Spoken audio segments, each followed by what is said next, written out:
Leanna Crawford's latest song, Still Waters, has really resonated with so many people, especially those who struggle with depression and anxiety. I'm Jules, and on this episode of Talk to Me on the Joy FM podcast, Leanna shares about the woman who she wrote the song about and the legacy that she left on her entire family. And of course, I did have to sprinkle in a couple of questions from the Disco Ball of Fun, because we have to know, what is her favorite conspiracy theory? And if she had to, could she land a plane successfully? That's all coming up, so enjoy the chat.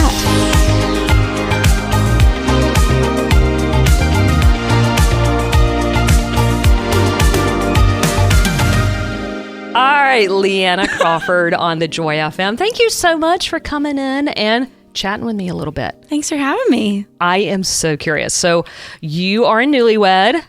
Big old congrats on that one. Thank you. Thank you. I remember when I got married, there were a lot of surprises because living with a boy. Mm-hmm. Okay. Can you relate to me on this? Mm-hmm. My husband was shocked about the amount of hair everywhere.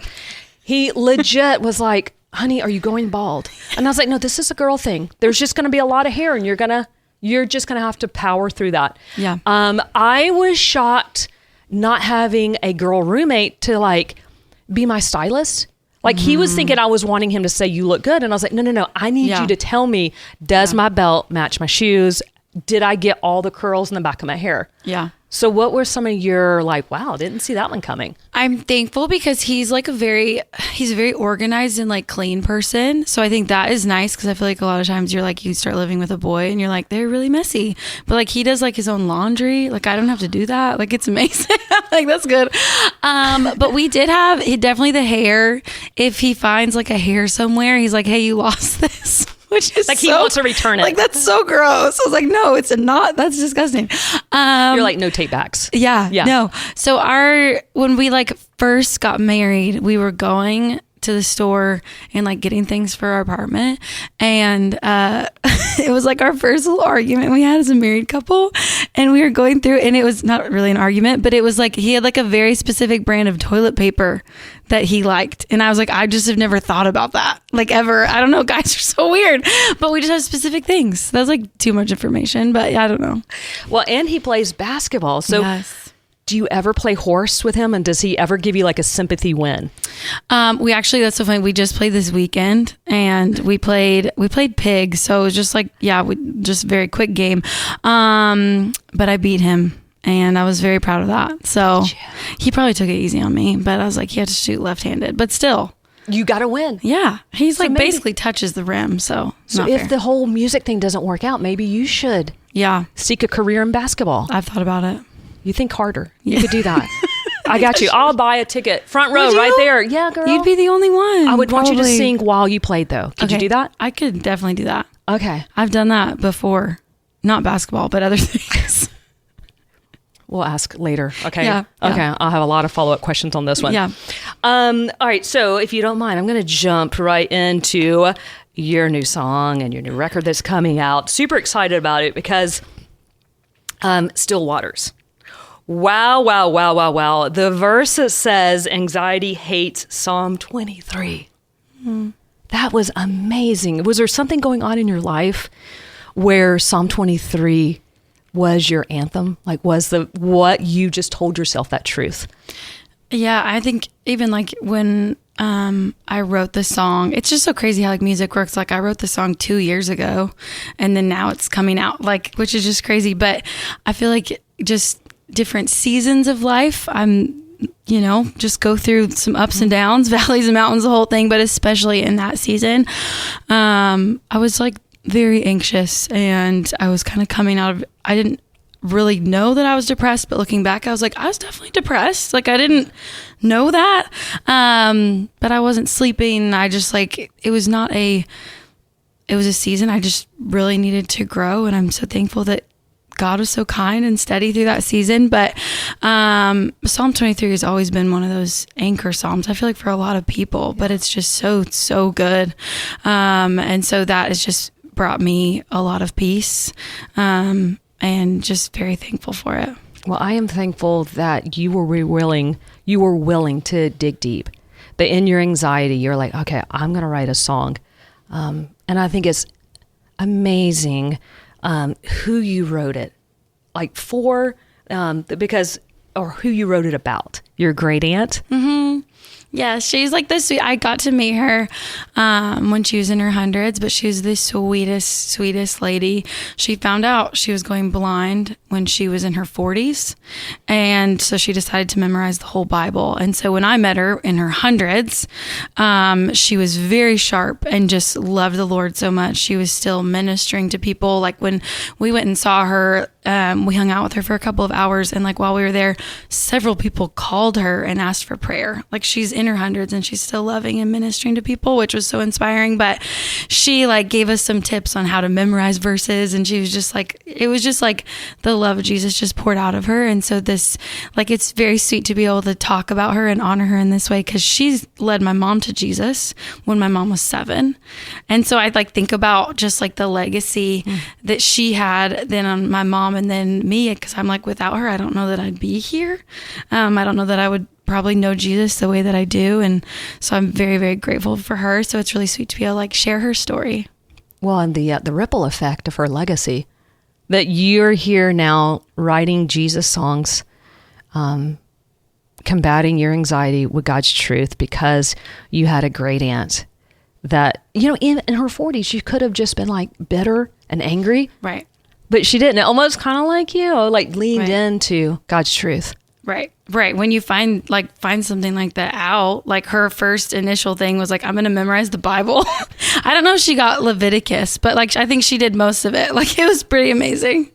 I mean, yeah. I mean, Leviticus is just hard to read alone. Yeah. Yeah. So she may have. I probably should have asked. I think she had like 90% of the Bible, though. Like most of it, which is, but you could just tell, like it was just pouring out of her. It was just like more even from her heart than from her mind. Like it was just a part of her, which I think is so special, very inspiring. I need to do better about memorizing because it's so good when I have it.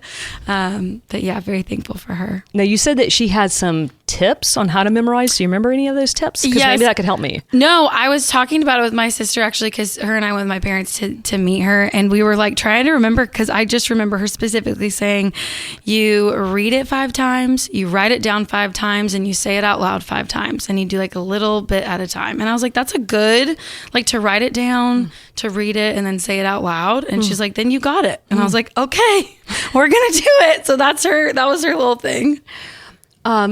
When you told your mom, or maybe you didn't, I'm hoping you did. I was going to make for an awkward question.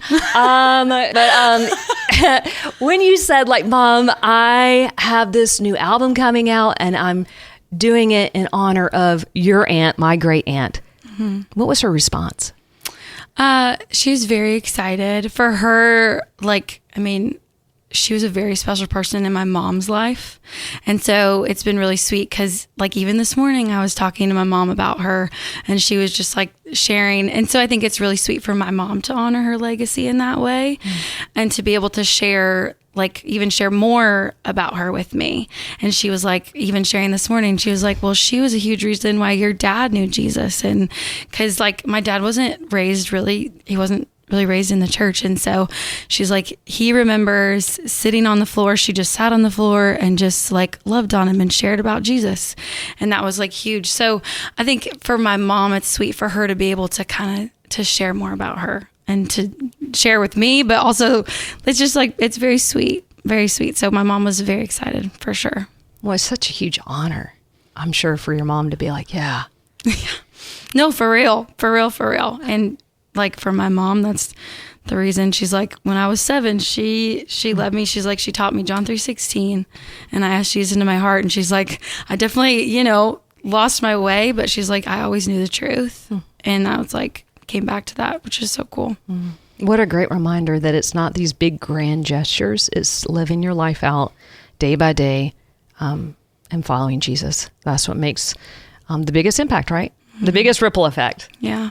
Yeah. All right, Leanna, I want to get to know you better. Okay. So we're going to have a game, all right? It is a disco. Hang on a second. I got to do it very theatrically for you. Okay. Disco ball of fun. How's that? That was beautiful. Did it set the stage it's for you? I love that. Okay, so you, my friend, Okay. let me. I don't want you cheating. Okay. I'm not accusing you of cheating. I'm just saying I don't want you to be tempted.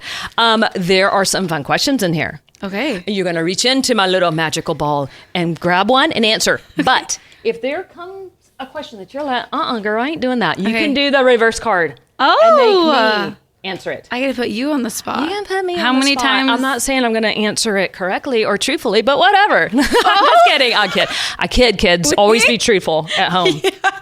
Okay, so I just go. Okay, here we go. Here we go.